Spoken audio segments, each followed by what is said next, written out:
Death Note movie review. Netflix adaptation fails to capture essence, commentary of the classic anime. That is what director Adam Wingard has managed to do to one of the smartest shows to ever hit our TV screens. He took the Death Note story, stripped away the best parts, added completely unnecessary scenes and served up something which is more plot hole than movie. Let's first appreciate the enormity of the task which Wingard was faced with. He had to distill over 12 hours, the run time of the anime, of storyline into less than 2 hours. And that is without taking into account the extra details from the manga comics. It is no mean feat, and to his credit, he did pitch it as a multiple film series. Sadly, the multiple films didn't materialize. Thus Wingard had to stuff an enormous amount of information into a very limited time frame. You'd think then that he wouldn't look to add things, as the story is already a very rich and layered one. Wingard decided to add a frigging coming-of-age teenage tragic romance to the story. This addition kills the film. The romance and its progress use up the time which should have been used to develop the plot.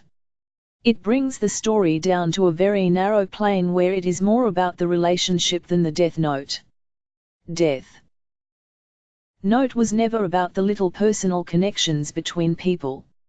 It had a much larger worldview and described the effect of the killings on the society in general. It was a brilliant social commentary on how people could grow to appreciate a benevolent dictator. The film barely gets into that commentary at all and instead makes it about the relationship of the protagonist, Light Turner, with his girlfriend and his father. That sets the bar really low. And the film fails to even clear that low bar.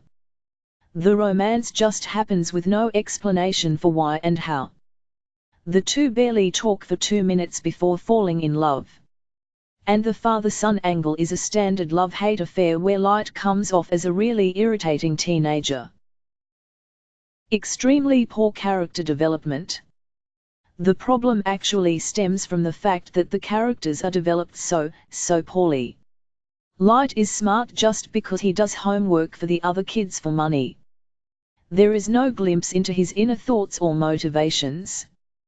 The anime, by contrast, first established Light's angst at the world and how he saw it all as useless.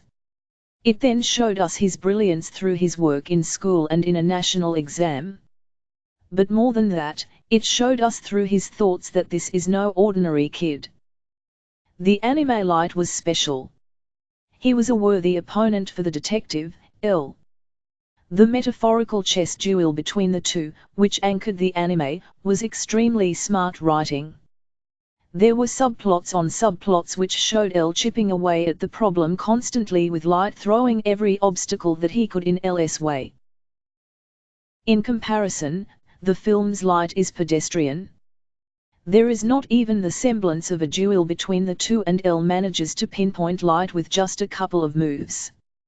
L has thankfully been given a meaty backstory and is played well by Lakeith Stanfield, in what is the only redeeming aspect of this film. There is also the injustice done to Ryuk, the death god.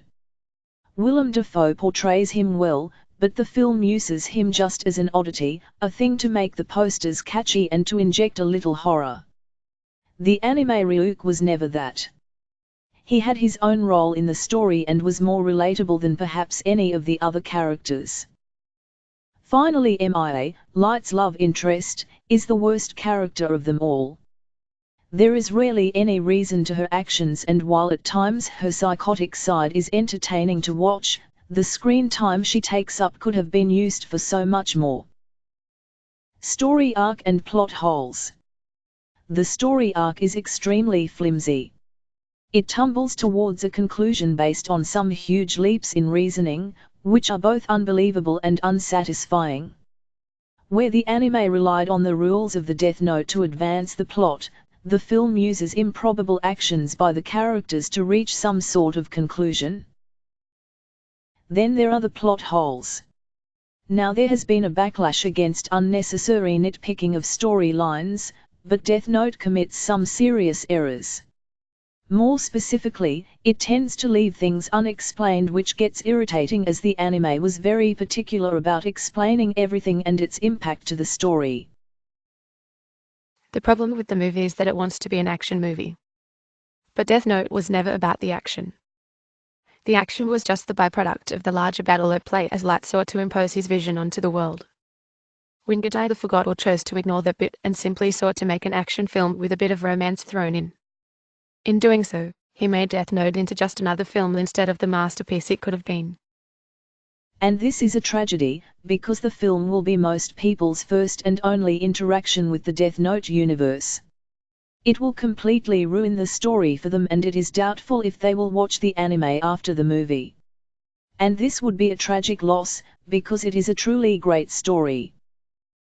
Published date, the 26th of August, 2017, 3:17 p.m. Updated date, the 26th of August, 2017, 3:24 p.m.